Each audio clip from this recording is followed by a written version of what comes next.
want Republicans dead. Where I could stand in the middle of Fifth Avenue and shoot somebody and I wouldn't lose any voters, okay? The women with the least likelihood of getting pregnant are the ones most worried about having abortions. On January 6th of 2021, you had tens of thousands of people peacefully protesting. So, it's not a right-wing conspiracy theory. It's not QAnon. It's real.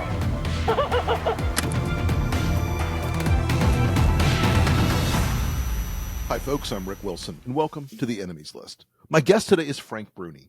You've read Frank in the New York Times, you've seen him on television. He has a tremendous new book out called The Age of Grievance, which is an examination of a lot of the things that seem to be driving our political culture, our national culture, of how deeply Americans have come on both the left and the right to depend on a sense of outrage and offense and grievance to define themselves and to define the world around them. I read it last night, Frank, and I thought it was absolutely tremendous. Talk to us about The Age of Grievance. What led you to write this piece? And then I want to dive in on some of the things that you talk about in the book. Great. Thank you. Thank you for having me for this conversation. I felt, and I'm sure this will resonate with you, I felt that we were no longer having honest conversations in the political sphere. I felt that, we couldn't find all those things that we talk about not being able to find: compromise, common ground, civility, because everyone, it seemed to me, not everyone, but most people were entering the political arena. They were beginning their discussions from a position of, let me tell you how I've been wronged. Let me tell you who's wronged me. And let me tell you how I would like to punish that person. I was blown away as this current 2024 campaign, lurched closer and closer into view. As we saw the fight for the Republican nomination, I was blown away by how much in my lifetime the way people campaigned had changed. The candidates were all trying to prove, each of them, that he or she was angrier than the next person, that he or she would take more exacting and bitter revenge on your enemies. We've had the phrase negative partisanship, as you know much better than I do. We've had that phrase for 10, 20 years. We're seeing something beyond that now. We're seeing something I almost think of as apocalyptic partisanship. And I wrote the book because I wanted to understand how we got here and maybe how we could get out. Well, I when I was reading it last night, I was thinking about like the origin story of a lot of this. And you point out that, there is a little bit in the American character, like all the way back to de Tocqueville, who talks about like Americans have complaints about the advantages they don't have in the world because of our origin story. But I was thinking about this last night, and as a former Republican, I looked at it and said, the weaponization of grievance really came I felt it like emerged in the 90s out of Limbaugh, Ailes, and Murdoch, all sort of simultaneously building this media culture that said to Republican and conservative voters over and over again, you're the oppressed party. You're the one whose life is being, you're the one being punished for who you are. And that seemed to, it seems like that even before the social media world really took over, it seems like that part of American political life between the rise of Limbaugh and Fox and the election of Barack Obama, I think that feels to me like that's where a lot of the current seeds on the right of this very weird garden were planted. Oh, absolutely. And if you think about all that happened in 2008, right, absolutely everything you say is true. You uttered two words, though, that if I may, I'd like to return to: social media. Sure. So Roger Ailes, Rush Limbaugh, you're right. They precede the social media age. Social media has taken an accelerant to all of that like we've never seen. Sure. And there are whole books just about the fact that anger is the greatest currency on social media. That's how you get your posts and your invective shared and liked and all of that. We have these mechanisms in place now, social media being primary among them, that encourage us to be angry, reward us for being angry, and don't reward us for doing the kind of hard work that would lead to a better society. And it's all performative. Rush Limbaugh presaged and set the stage for that as well. People do not begin and continue their political discussions with an interest in being substantive and with an interest in this progressing somewhere. It's almost entirely performative.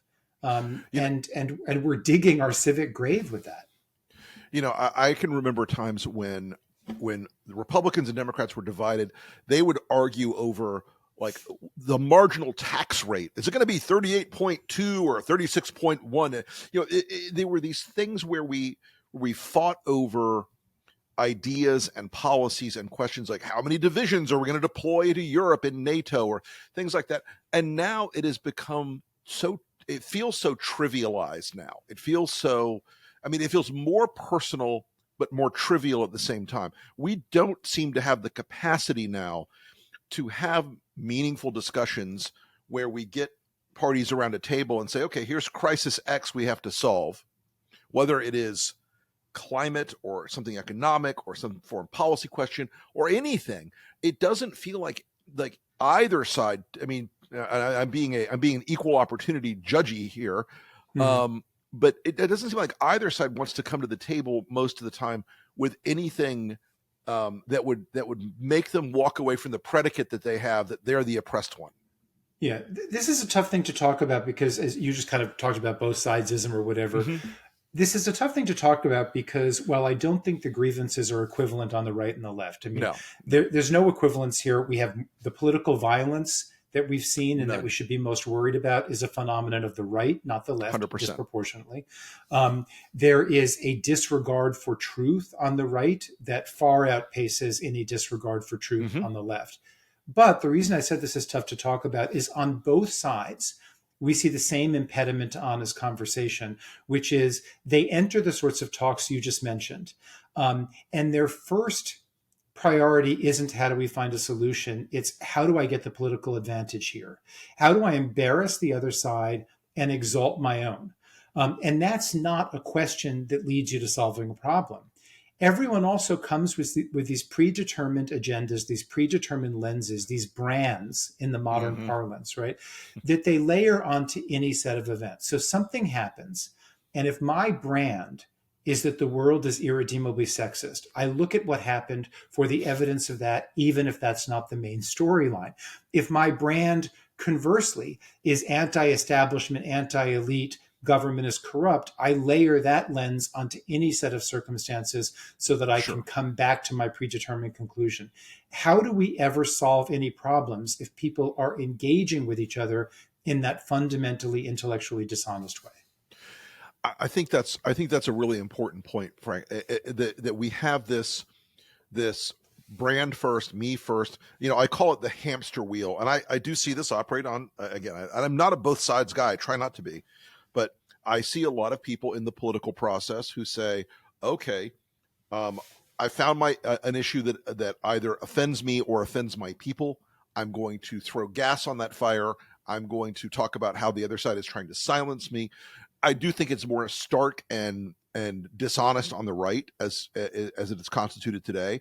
But that hamster wheel of someone asked me recently, like, why does Marjorie Taylor Greene say these crazy things? I'm like, because she is an email fundraising person, not a political. Because she's rewarded for saying right. Those she things, gets right. The incentive structure is so upside down in America now. In Florida, we just got the news that Bob Graham had passed, moderate Democrat for years, and a guy that I was close to. I loved, even when I was a Republican, admired him. Grew up with the guy in our political circles, and he was this kind of person who would literally go like, I don't care about the politics of it. I don't care about whether it's good or bad for me. I'm going to do what's right for Florida. Well, now no one seems to have that kind of adherence. And I also feel like there's a departure from, especially in the political space, like people are less about where they're from, what their state needs, what their district needs, and much more about like what the movement needs, what the brand needs, what the broad ideological tendency needs. And yet, I agree with everything you're saying, but I do think there's some seeds or rays or whatever word you want to use of hope out there. And as you know, because you looked at the book, I spent a little bit of time talking about politicians like Larry Hogan, Andy Bashir, Charlie Baker in Massachusetts. Amid all of this discord and dysfunction, we have popular governors in various states who are of the party that is not the majority in that state, And in part because of that, have had to put kind of culture war rhetoric to the side That's right. and focus on how do I fix your roads? How do I create more jobs in this state? How do I raise the prosperity level of this state? And how do I kind of make your education better if I can do that? Voters do respond in those states, and voters do respond everywhere to politicians who can somehow cut through all of this and focus on bread and butter. I hate that cliche, but forgive me, bread and butter, right. kitchen table issues. But the truth is that's where I see hope and salvation. Though voters do still reward that, but it's happening, unfortunately, as an exception rather than as the rule. I think you're right. Then there are those little, and it's funny, you named three people that I know well, and all three of them, Larry Hogan and Charlie Baker and Andy Bashir, they really are, how do we fix the bridge? How do we fix the roads? How do we get, enough school lunches deployed? How do we do the practical mechanical things? You talk about how the shining city on the hill became tarnished. I don't see as much of that among people in Washington as I do out in the States. There are people that want to get things done out in the States, for sure. Yeah. I see much less of that in the DC. I think the incentive structure in the DC world is very perverted at this point, away from that. No, you're totally right. It's an interesting phenomenon in American politics over recent decades. The closer you get to the local level, the more kind of real and the less theatrical the politicians become. Mm-hmm. People like and are often well served by their mayors. Many voters like and are often well served by their governors. But you are right. There is something about the culture, the hothouse of Washington, D.C., something about all of those media cameras. And we in the media need to look at how we're participating in that incentive structure, about how many headlines and how much ink we give Marjorie Taylor Greene and Matt Gaetz and the rest of them. But somehow when you travel away from Washington, you see a different, more hopeful America. And the question is, how do we import some of that back to Washington? Right. I mean, and look, you and I are both, we can argue part of the pundit industrial complex at some level. And it is easy to write the stories and write the op-eds and write the opinion pieces about the outliers, about the loud noises, the flashing lights, the crazies, the big picture. And I think that also ends up being that thing that repeats the grievance, sort of like that conveyor belt of grievance. When you start paying attention to them more, they start saying, okay, well, I need to up the ante a little bit. Like J.D. Vance, as you write about in the book, he goes from being a guy who writes one of the best regarded sort of biographies, and it was an insight into a part of America that a lot of people on the coastal elite world didn't understand. He is transformed into this punitive, because you talk in the book about some of the speeches he gave during his Senate campaign, which is, we have to go to Washington and we have to burn them all out. We have to fire them all. We have to put our people in charge of everything. And you can almost see Vance doing this as he gets more attention for doing it. He needs to do more. It's chasing this dragon of outrage all the time. And look, when Ron DeSantis was elected as governor of Florida, the guy did not run as the character he ran in 24. It was not the guy who ran in 2018. And you ended up with this, we're going to slit throats on day one, and the bigger and bigger and more performative nature of these things. I think people like us have to sort of take a blink too and go, am I elevating the worst case, scenario of this person? Am I elevating the people that are never going to be part of running things or doing the things we need to do? Because I've been considering that a lot lately. Like, we tend to be drawn to that outlier, that the bonfire rather than the slow burn. Well, how did Vivek Ramaswamy get attention during the Republican primary? Right. He got attention by going to those debates and performing more obnoxiously and childishly than I think I've ever seen someone perform on a debate stage, with the possible exception of Donald Trump early in the 2016 Republican right. I mean, And he got the headlines, and he got the social media coverage. In his case, it didn't end up leading anywhere, but he is better known in America today. He probably commands higher speaking fees. He has a network he didn't have before, Sure. and it's not because he stood up there and said, "I have constructive solutions." It's because he stood up there and taunted all of his adversaries, and told you how he hated the people you hate even more than his peers on the stage hated those people. I remain blown away, Rick, by the fact that Ron DeSantis, who, despite the failure of his presidential campaign, has known great political success. He's the second-term governor in Florida and was reelected by a very impressive margin. His signature line, his trademark line, is Florida is where woke goes to die. Death is a word in his signature line. Right. Compare that 2 decades ago to George W. Bush, whatever else you think of him. His campaign was, I'm a uniter, not a divider. Right. I'm a compassionate conservative. I'm going to restore honor and decency to the White House. Right. That sort of language, how did we get to a point where that sort of language has zero currency in the Republican Party anymore? And it has diminishing currency in the Democratic Party too. Yeah, I mean, look, there are a lot of people who, in the Republican world, and this is, where I'm sort of the anthropologist of that thing. There are a lot of people in that world who look back at Ronald Reagan and George Herbert Walker Bush and George W. Bush as suckers and patsies and weaklings, and as people who didn't get that we were in this apocalyptic battle of this. And you talk about this. There's like a section of this that feeds this on the right, of these right-wing catastrophists who are always talking about, like, this is the moment where unless we do X right now, we're going to plunge into communism, or immediately, convert, the country will become Muslim, or whatever, like fabulous Sharia law. right. We're all going to be gay marrying Sharia law. It's crazy. But there is like a more gentry sort of think tank aspect to that feeds a lot of these people these crazy stories and these crazy. And yes, by the way, folks, I'm not giving like crazy left-wingers a pass here. There are a lot of things that are absurd to a lot of Americans that come out of the progressive side of the equation. But there's also something, I don't know that it exists on the left in the same scale. There are people on the right who are able to spot like the crazy academic paper, get it on Fox, talk about it, and convince a huge number of Americans that this is the only thing liberals think about. Right.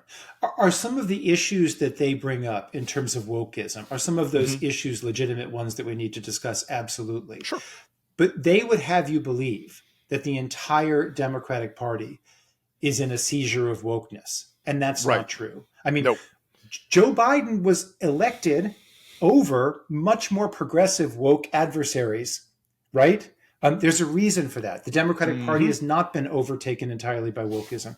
It has very disturbing strains of intellectual dishonesty, and I discuss them in the book. I try to look critically at both sides. I talk about the ridiculous notion that Brittany Griner was not getting attention from the Biden administration because she was lesbian and black and a woman. Right. In fact, we knew more about her predicament as Paul a Whelan. prisoner. Right. So, I mean, that's what I mean by intellectual dishonesty on the left. But I don't see the same kind of burn it all down sentiment on the left. I don't see the catastrophism, which you just mentioned. There's been a real rupture and change in the American psyche, and pessimism and doomsaying sells in a way it never did before. And I feel like one of the fundamental changes I've seen in our culture, in our society, in our politics in my lifetime is the turn from a fundamentally optimistic outlook, or at least a turn from a point where optimism sold. Remember the adages around Ronald Reagan? His success was because he was an optimist. Around that time, I mean, you know this way better than I do, any political consultant would tell a candidate, Democrat or Republican, you want to be the more optimistic person. Absolutely. You want to be the person they want to have a beer with. That's not the case anymore. Now pessimism sells. And that's dangerous for a country's future. Well, and I think that speaks to a lot of what Trump sold to this audience that I think had been pre-prepared for a long time through the Fox, Limbaugh, MAGA media sort of matrix. he sold them this: the brown people are coming to kill you. Wokeism. He didn't use wokeism the way DeSantis does, but he built this cultural framework for them that said, okay, your outrage is justified. Your grievances are all real. I'm here for you. I'm the avatar of this for you.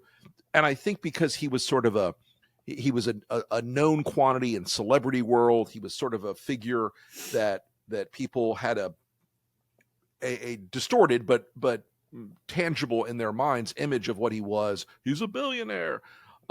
He gave them this, like, he sort of, I think he really like hit the turbocharger on using grievance as the political cudgel that Republicans now go to all the time. There's nothing you're right. There's nothing affirmative in their prescriptions for America. It's all, we have to punish our enemies, stop these people, take these people out of the process, put these people in jail. I think, I mean, we unfortunately we can't undercount his impact on political culture and the grievance culture, I think. No, and he had such an impact, and people respond to this because it is so emotionally seductive, right? Mm-hmm. If your entire worldview is about these grievances, you have no responsibility for anything. You have no accountability for anything. The failures or the shortcomings of your life, the dissatisfactions of your life, they aren't because of any lack of initiative. They aren't because of any lack of talent. They're because there is this culture, this system out there that is oppressing you. Mm-hmm. And if you can just attack and get rid of those people, then you'll be fine. But of course, you really don't want to get out of that mindset, because if you got beyond that, if somehow the world conformed to this imagination you have, then you would actually have to do an accounting of why your life wasn't the way you wanted it to be. As long as you can blame other people, and as long as you can stew in anger, you never have to take responsibility. You never have to take accountability. And we see that throughout American society across the political spectrum. I mean, that is one of I think the biggest departures is Republicans used to talk about personal responsibility and accountability and integrity, and now it feels like this is just like a free pass to pretend that no matter what I do, no matter what I believe now or what I say now, it's justified because there's this apocalyptic outcome being imposed upon me and being imposed upon America by the left.